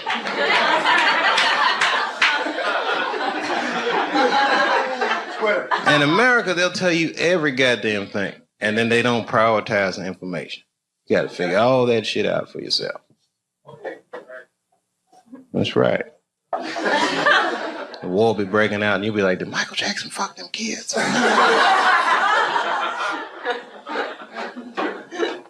That gets shuffled funny. I've been watching that new OJ show. I can't get enough of that shit. Doesn't it bring back good memories? But I forgot how like just how polarizing that OJ case was. And you know, I've met OJ Simpson on 4 different occasions in my life. And before the end of the show, I will tell you about each of those occasions. The first time I met O.J. Simpson, I was in Santa Monica. Santa Monica? Yeah. I can't believe a black dude was like, Santa Monica. He was the last niggas I was expecting to say that. Let's see your shoes. You got some Vans on, nigga? What you got on? Santa Monica! Mm-hmm. At the time, I was 18. I had done a show, and then a guy from the club came up and was like, hey, O.J. Simpson's here, and he said he wants to meet you. I said, what? Fuck yeah. I ran down the steps, and O.J. was down there. He was like, hey, yo, man, how are you? It's very good to meet you, and you're doing really good work, and I hope good things happen for you in your life. Standing beside him, well, I don't know the nice way to say this, his soon-to-be slain wife. Ladies and gentlemen, man the fuck up or you're not gonna make it through the end of this show. Just man the fuck up. She's dead, you already know, we know what happened. We don't know who did it, but we know what happened.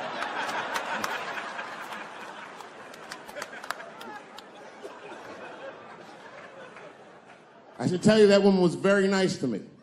She actually embraced me. She said, I think you're adorable. And she hugged me. She goes, good luck to you. And she held me for a long time. And I whispered in her ear, bitch, are you trying to get us both killed?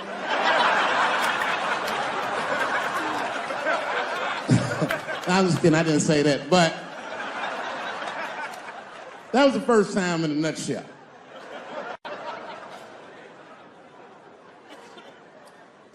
It's good to see so many different people here from so many different ethnicities. Very diverse crowd. Looks like you thought Bernie Sanders was gonna come out in this motherfucker, but surprise, it's me.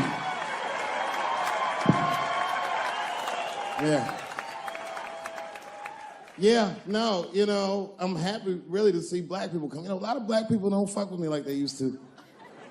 But there's a lot of reasons, a few reasons you don't see black people at my shows. One is because obviously black people have slower internet connections. I mean, that would be my guess. I don't know what. Actually, my own actions drew a wedge between me and the community I hold so dear. A couple of weeks ago, I was supposed to be in Flint, Michigan for a charity benefit that was supposed to raise awareness for the appalling condition of the water in Flint. I don't know if you know this, but the water in Flint is fucking poisonous. It's actually making people sick. I mean, Hollywood people like, so what? At least they have water. This water's fucked up. So a lot of black celebrities flew into Flint, and they did a tremendous charity benefit, and I was on the schedule to appear.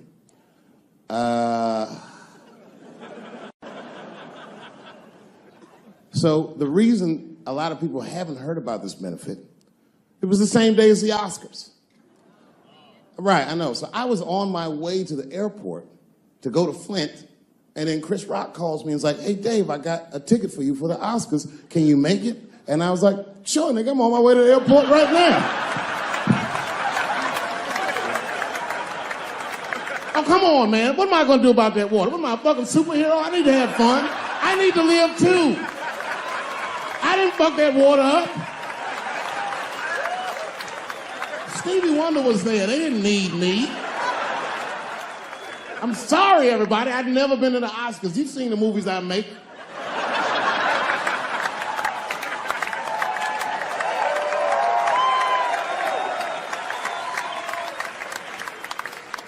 I was excited as fuck. I knew I was going to get in some trouble because when I was walking in the red carpet, the black press came after me.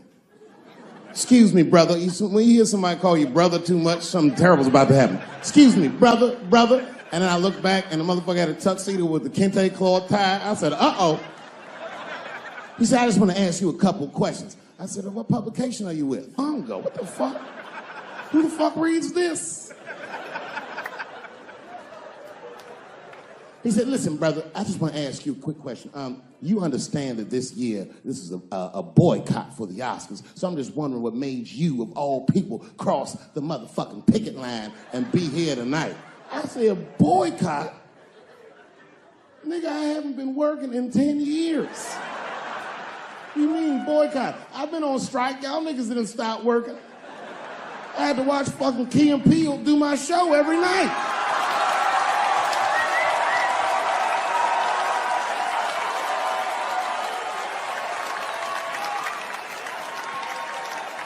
Fucking Barely Bongo is what I said. I went to Oscars and had a wonderful time. I went in that fucking green room. It was filled with so many stars, I couldn't even believe what I was seeing. Hollywood was seducing me all over again.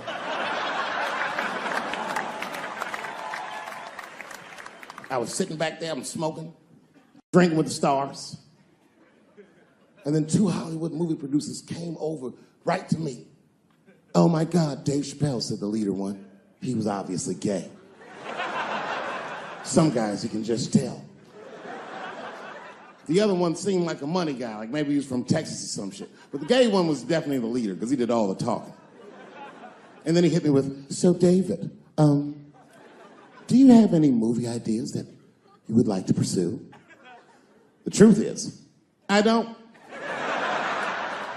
But if you know the game, you're not supposed to tell motherfuckers you don't have ideas. I was like, yeah, man, I got plenty of ideas. And he called my bluff. Really? Like what? Huh?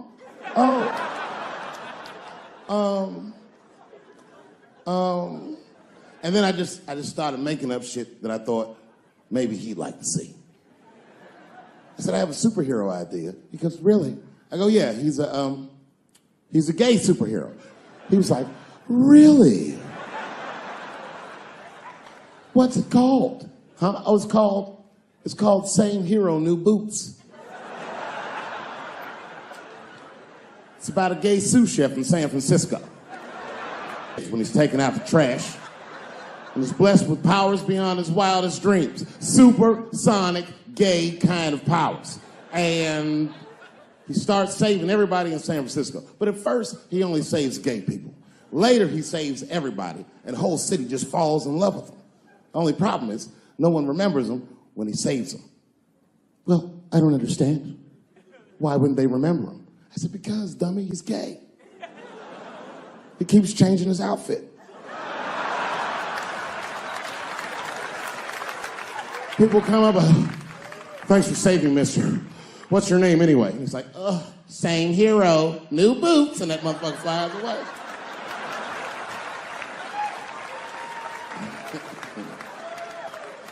He's like, I like it a lot. The Texan didn't like that shit at all. He was upset. That's impossible, gay superhero. I said, well, I have others. I have a superhero you love because he's stronger than Superman and he fights for truth, justice, and the American way like Superman, but more than Superman. He beats up Mexicans for no reason.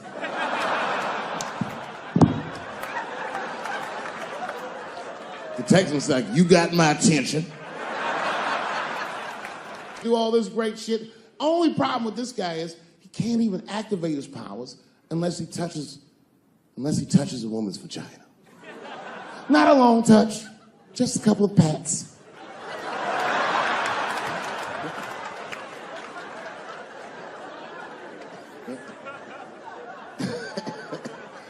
He said, well, what's the problem with that? I said, well, the problem, sir, is that our hero is not, he's not a handsome man. And he's often short on cash. So whenever trouble breaks out, he has to run around the city and convince women to let him pat their vaginas. Please, miss, that building's on fire. Can I pat your vagina quickly? People are dying, but he can't tell them exactly why. Ugh, get away, you're gross. Please, miss, people are dying. Just a couple of pats. Ugh, gross, get away.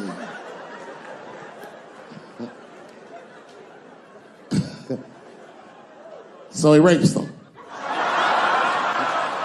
I know. That's the dilemma for the audience.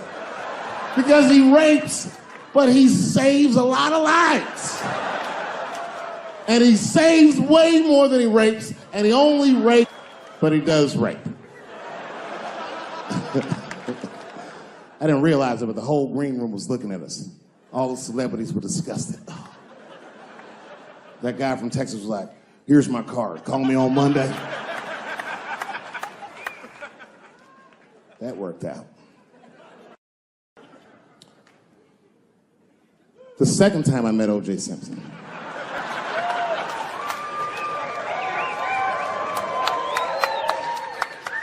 was right after the trial of the century. There I was, now a young man of probably 23. O.J. Simpson was the most famous or infamous face on planet Earth. I was in a restaurant in Beverly Hills with my agents. I wasn't alone in the restaurant, but I was alone. I was the only black person in the restaurant. And in the 90s, that felt very uncomfortable. Now I tend to enjoy it at this age.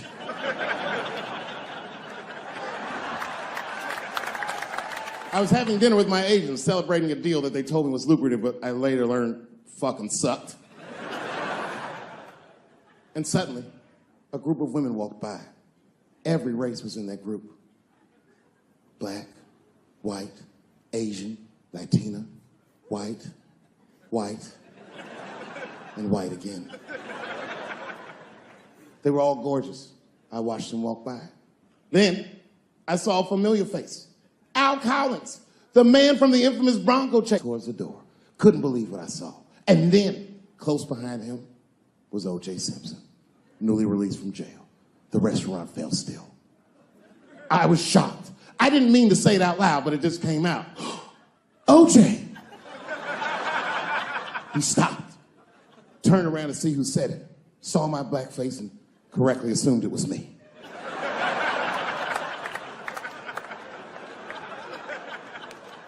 I was sitting in the corner of the booth. He leaned over all the white people I was having dinner with and shook my hand. How are you, young man? He looked in my eyes, and I could see in his eyes that he didn't remember meeting me the first time. And then he walked away. And I looked back at my agents, and all of them had nothing short of disgust on their faces. And the only one with the courage to voice their disgust was a woman named Sharon, who used to represent me. How could you, she said. How could you shake hands with that murderer? I said, Sharon, with all due respect, that murderer ran for over 11,000 yards.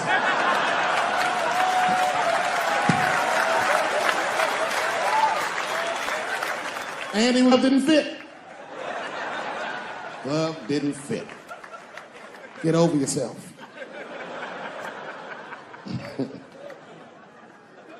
Some people can't do that. Some people just can't get over themselves. Gay people have a hard time doing that recently. Here we go. Here comes the deep water. No, recently I've noticed that. I noticed it with that Manny Pacquiao controversy.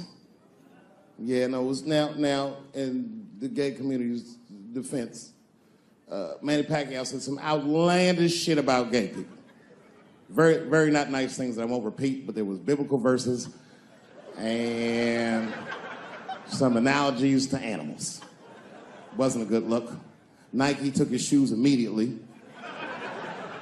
which I thought was a little harsh. A little harsh. You know what I mean? Because he's just because he's Asian. You know what I mean? fuck you gonna take shoes off Asian dude to appease a gay dude? You know what I mean? No? You don't know what I mean. But Asian people kind of know what I mean. No? No Asians in the front? No? No, this is what I mean. Okay, look. Okay, you're an Asian dude. No, I say this with no disrespect. But we're all Americans, right? And we can agree that America has a huge body count all over the world, but nowhere more than Asia. Literally, if you look at history, recently, we have bombed the masculinity out of an entire continent. We dropped 2 atomic bombs on fucking Japan, and they've been drawing Hello Kitty and shit ever since. There's a lot of lady boys in the wake of our bombs. And I know these things because my wife is Asian. She's Filipino. All right, well, okay, so that explains it. Now you know why you see me at all those Filipino events. I'm not there picking up pussy, I'm dropping some off.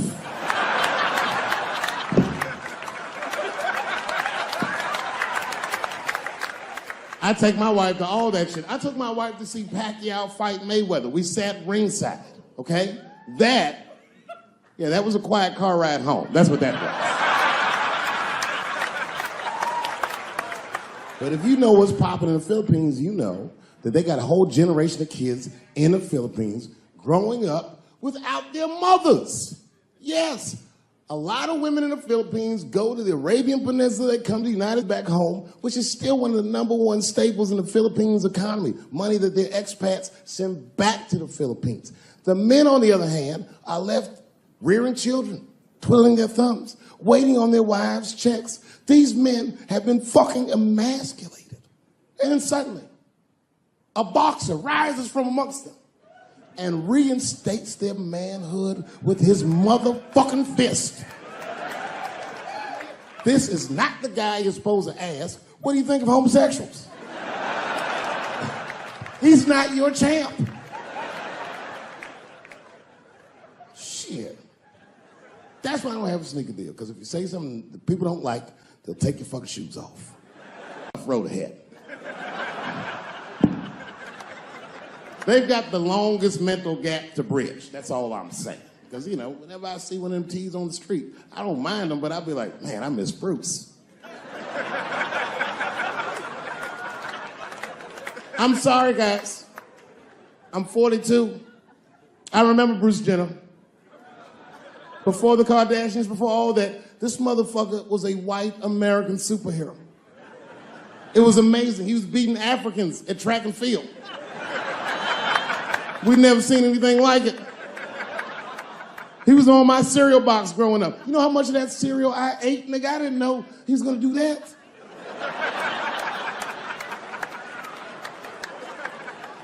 I knew before you guys knew. I heard things on the street in Hollywood. You know, you just be out, see people. Hey, what's up, Kanye? Why the long face? Nigga, you'll see. I got 2 mother-in-laws now. And when I heard he was gonna do it, I was scared. I didn't think the public was ready. I didn't think the media was ready. And you know what? I was wrong. Never seen anything like it. Welcome to the world, Caitlin. So long, Bruce. Hello. Somebody called me a nigga in traffic last Wednesday. It's so long, it takes a minute.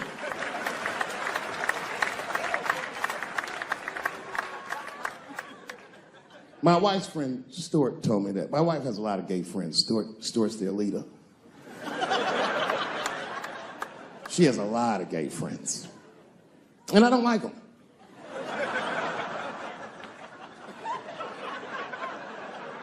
Not because they're gay, I'm just judging them on the merits of their character. They're just not nice dudes. They're fucking rude house guests. They're sitting on my couch, giggling with my wife, eating my motherfucking macaroons. And I come in, they act like the party's over. Hey, Stuart, what's going on? This guy talks to me the way a cat would speak if a cat could talk. Hi, David.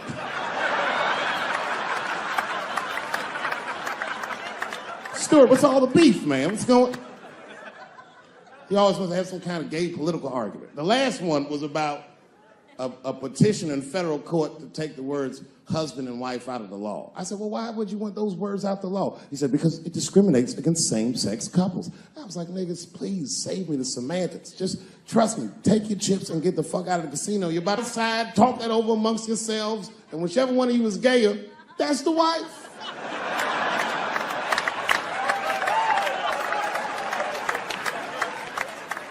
No, Stuart didn't like that. Stuart educates me about this movement, you know what I mean? I didn't even know shit about it. He told me it's called LBGTQ.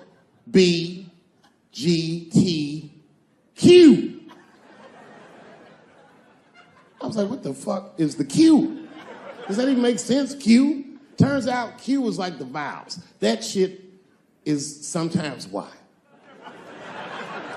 It's for gay dudes that don't really know they're gay. You know what I mean? Like prison fags who are like, well, I'm not gay, nigga. I'm just sucking these dicks to pass the time.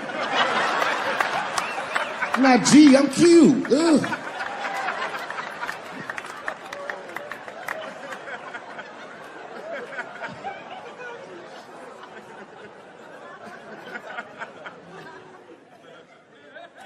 I think, okay, again, of all those letters, the T has the toughest road ahead.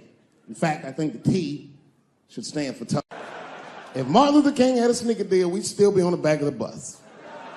They always true, the Nike exec come up, hi, Martin,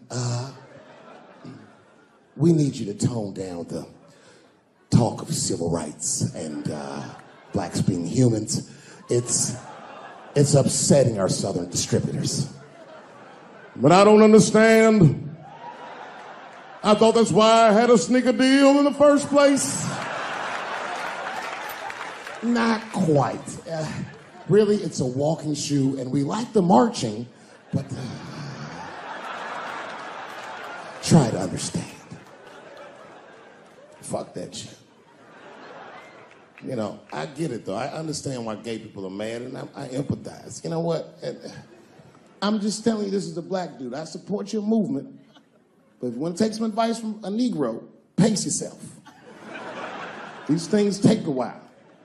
Just because they passed the law doesn't mean they're going to like it. Brown versus Board of Education was in 1955. I was shocked. Is this happening? Wait a minute. Is this a time in American history when an American can make a decision for themselves, and even though other Americans don't understand it, they'll support it and let this person live a happy life? Is this what's happening? If it is, then good for America. That's Dave Chappelle, the American. Although Dave Chappelle, the black American, he was a little jealous. I was like, how the fuck are transgender people beating black people in the discrimination Olympics? If the police shot half as many transgenders as they did niggas last year, it'd be a fucking war in LA. I know black dudes in Brooklyn, hard street motherfuckers that wear high heels just to feel safe.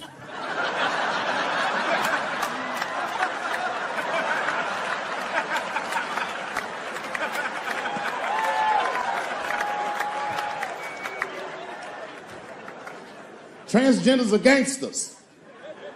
I used to do business with a transgender in Hollywood. Man, everybody would be scared of her in the boardroom. She'd walk in there, newly minted woman, high heels, purse. Chip.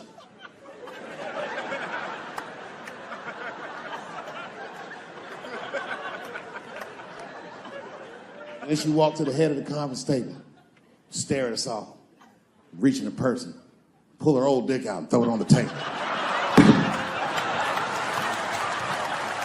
Let's talk business, gentlemen. Ah!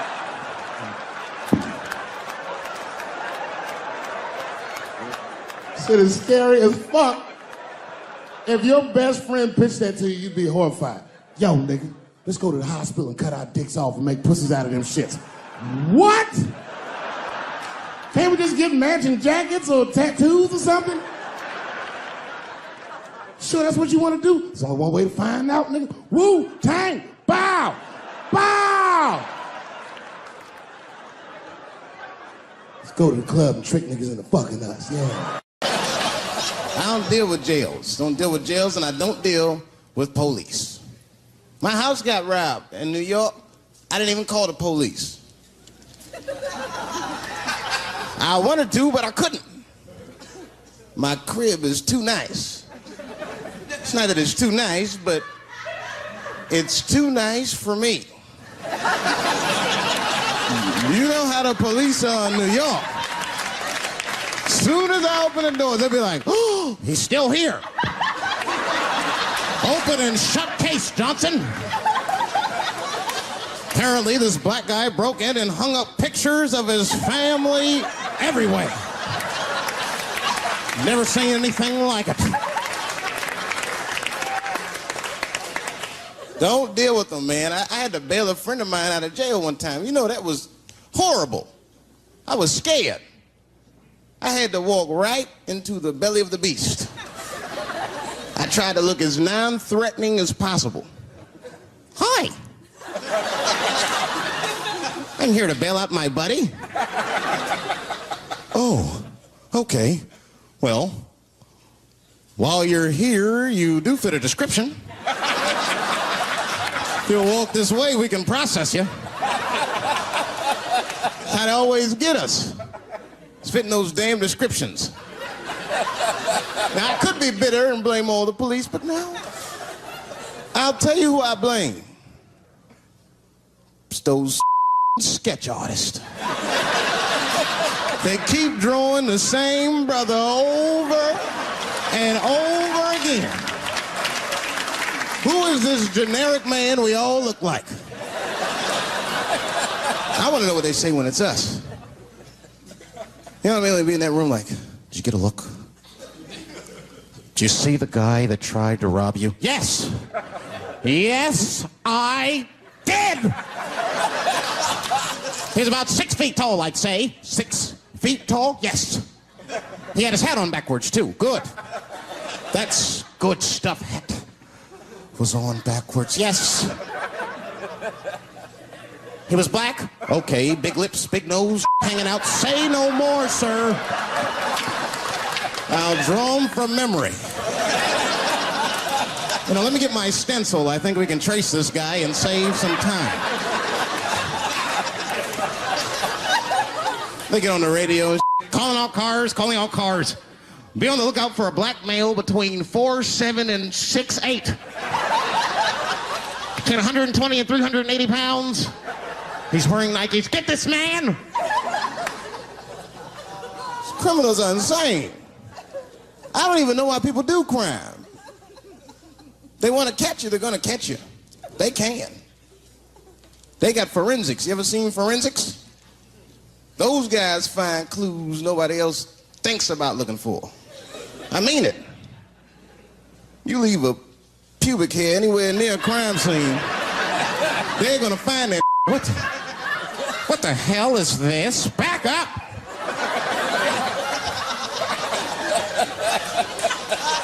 We got a match. Then they look at the pubis and tell all kinds of information. Looks like there was a struggle. Time of death 307. It's amazing. I saw him get a dude one time on court TV. It was embarrassing. It was a sexual assault case. I knew the defendant was lying. I could feel it. He defended himself too hard. He did. His answers had nothing to do with the questions. They're completely irrelevant. They asked him easy questions. Were you anywhere near the crime scene on the night of the incident? Mother, I told you I worked at Burger King. He was like,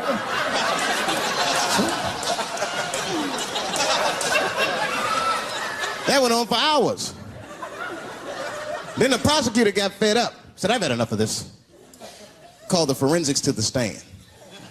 Forensics was like, Your Honor, we are prepared to testify that we found the defendant's semen under the stove. I said, God damn. That's worse than fingerprints. Yeah, they find your semen, you've been there at least a minute. But that's what I want to know. Under the stove? You find semen like that? Or do you look for it? Like, do they walk onto a crime scene like, this place is a mess? Check it for semen. Or do they just like walk in and slip? Oh my God. What the hell was that?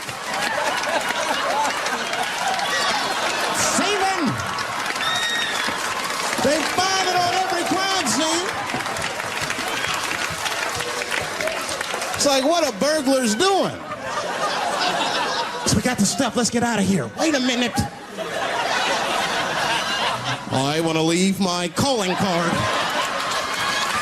The semen bandit has struck again. I don't understand nothing anymore. I don't. I watched TV the other day. Now tell me, maybe it's just me. Maybe I'm crazy. Is it me? Is it me, or do commercials have nothing to do with the products anymore? You dig? I don't even know what a commercial is about until the end. Everyone's a surprise nowadays. You seen that commercial where the lady got the black eye? This lady come on TV with a black eye. She's crying. She's like, I smoke crack. And my husband beats me. And then a voice came on and said, got milk? I said, what the? It has nothing to do with milk. I'm not saying I'm a commercial expert, but I'll make a better milk commercial than that. Just make it nice and simple. I just do a close-up of a titty and put milk right underneath. If that doesn't sell milk, nothing will, boy. I'll tell you that right now. It's 1997. Titties are industry in 1997. They are. I know they are. I'm a customer. I went to a titty bar last week at 3 o'clock in the afternoon. Now that's bad. That is bad. Because it wasn't like I was out. Said, let me swing by the titty bar. No. No, I left my house specifically to see some tits. Can't judge me, there's breast in there. It's just what men do. If a guy runs up to you on the street, it's like, hey, hey, don't go in that building. There are naked girls showing their breast. Be like a white dude in a horror movie. I better investigate.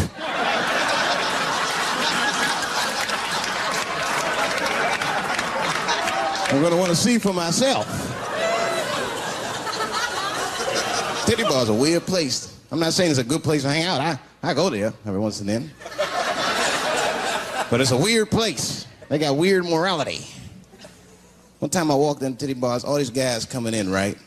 Out of all these dudes, the bouncer picked me out the crowd, started yelling at me. Hey, hey, hey, buddy, sir, sir, you want to take your hat off? Huh?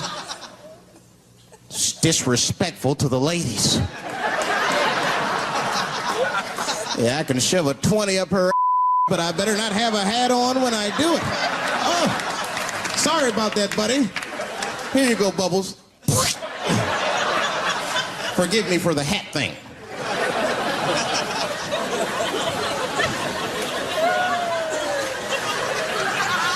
You know why those bars are so popular now? Is because men don't know how to deal with women in reality. So sometimes we gotta take the fantasy road.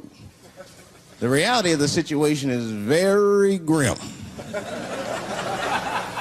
Women have made a lot of progress in a short period of time, man. It's changed everything. Can't deal in relationships anymore. I broke up with my girl. I'm out of Shawshank. I'm free. I don't want to go back. Couldn't even argue with her. You should be able to argue. If you have an issue in a relationship, you should be able to argue that issue out, right? But see, ladies, you got to stick to the issue. You guys take arguments everywhere just to win them. That's why nothing ever gets done. You be arguing about the dishes, baby. Baby, could you wash your dish at least before you put it in the sink? Premature ejaculator? Damn it. You know, why you gotta bring that up? I don't even believe in that. I don't. If I man, it was right on time. That's the way I see it. And as far as I'm concerned, I can't fast enough. I'm sick of being vilified all the time. David, how could you? How could you? I was. What were you trying to do, huh? Well, I beat you. You gotta work on your time, baby. I'm down to 1:20. You're mad at me because I have different goals and sex. I'm a speed. Just trying to hit my best time. It's like the Olympics. And now for the dismount.